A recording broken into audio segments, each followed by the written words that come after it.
Evolution म्हणजे काय? Evolution म्हणजे gradual change in living organism. Living organism मध्ये हळूहळू चेंज होणारेच त्यालाच काय म्हणतात? इव्होल्यूशन. आता थेअरी ऑफ इव्होल्यूशन. तर इव्होल्यूशन काय कसं झालं? तर फर्स्ट पर्टिक्युलर एन्व्हायरमेंट म्हणजेच या वर्ल्डवर फर्स्ट लिव्हिंग ऑर्गॅनिझम म्हणजेच युनिसेल्युलर ऑर्गॅनिझम जन्माला आला त्यालाच काय म्हणतात? प्रोटोप्लाझम. हा एक युनिसेल्युलर ऑर्गॅनिझम आहे.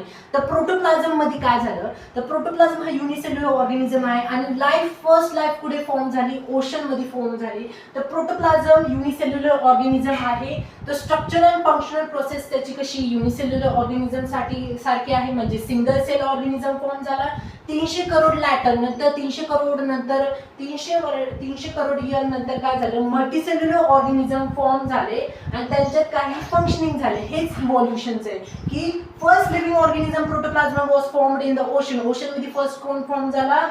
प्रोटोप्लाझम. युनिसेल्युलर ऑर्गॅनिझम सारखं काय झालं? तर प्रोटोप्लाझम फॉर्म झाला आणि लार्ज अँड मोर कॉम्प्लेक्स म्हणजे प्लांट्स आणि ॲनिमल्स काय झाले?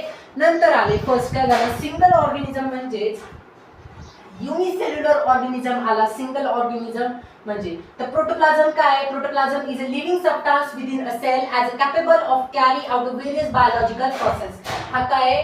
प्रोटोप्लाझम आहे.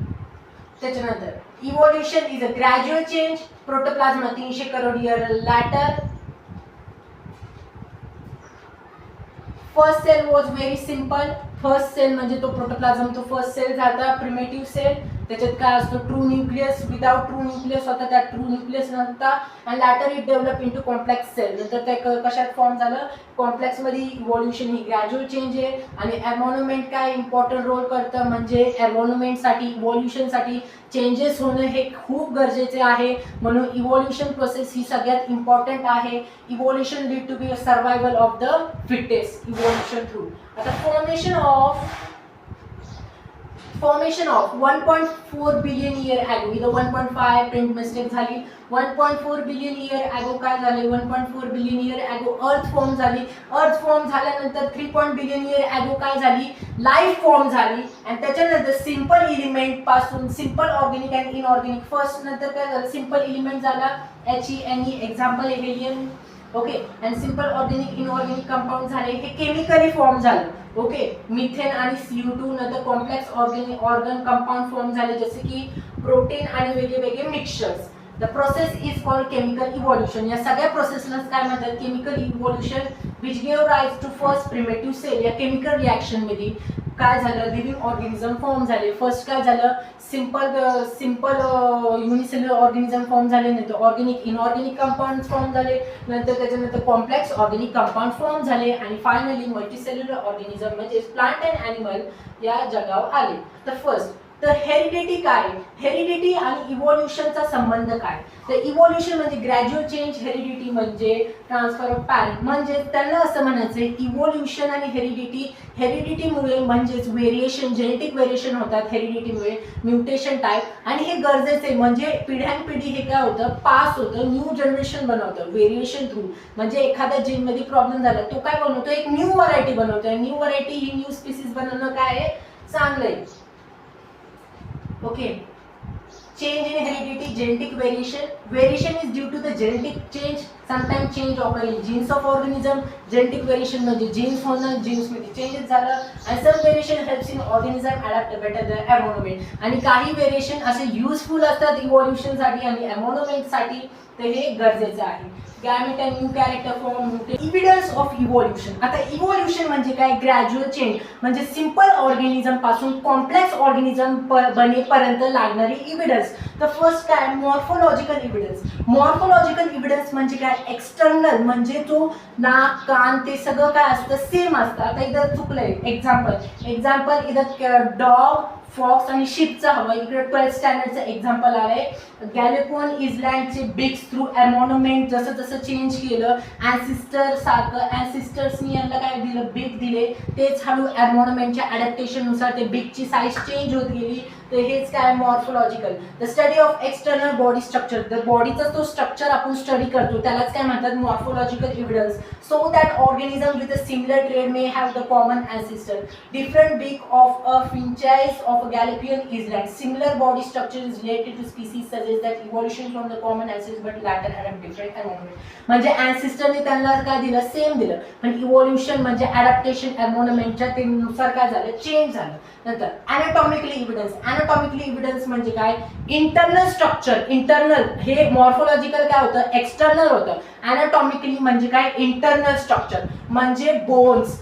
बोन्सचे एक्झाम्पल दिले, सिमिलर इन इंटरनल बट त्यांचं फंक्शनिंग सेम आहे आणि ते आतले ते स्ट्रक्चर आहे इंटरनल, ते इंटरनल स्ट्रक्चर काय डिफरंट साईजचे आणि शेपचे, फंक्शनिंग काय त्यांचं सेम आहे. Forelimbs of human and cat, whale bat have different structure आहे पण त्याचं फंक्शनिंग काय सेम आहे. त्याच्यानंतर वेस्टिजियल ऑर्गन. वेस्टिजियल ऑर्गन म्हणजे useless, nonsense.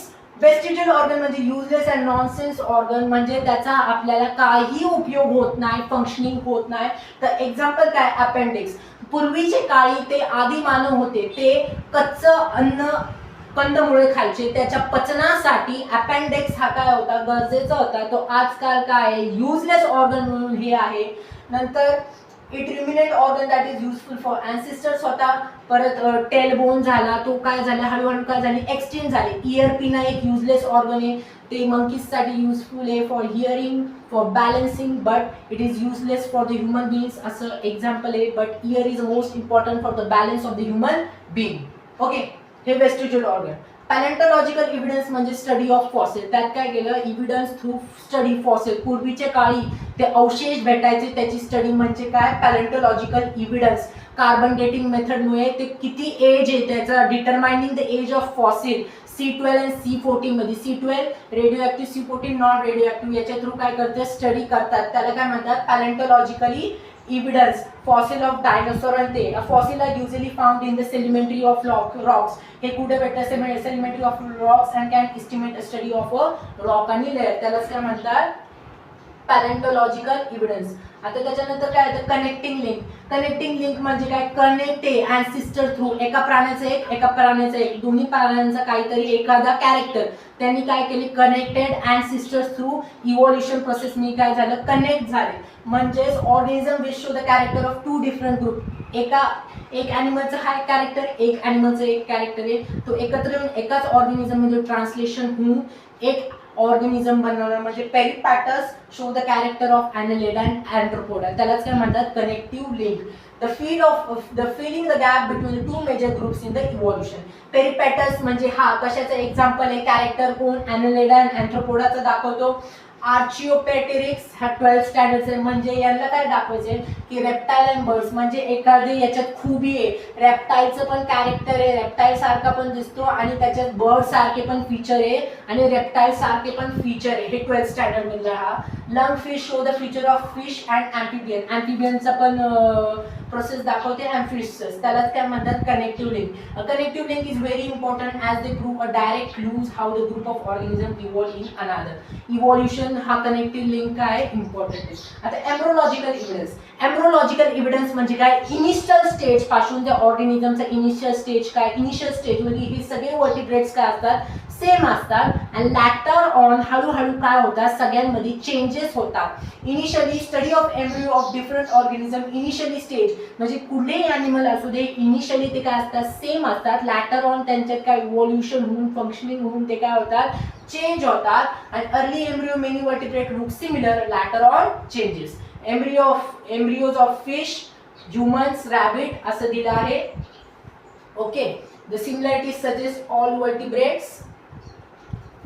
No one evidence म्हणजे हे सगळे इव्हिडन्स गरजेचे आहे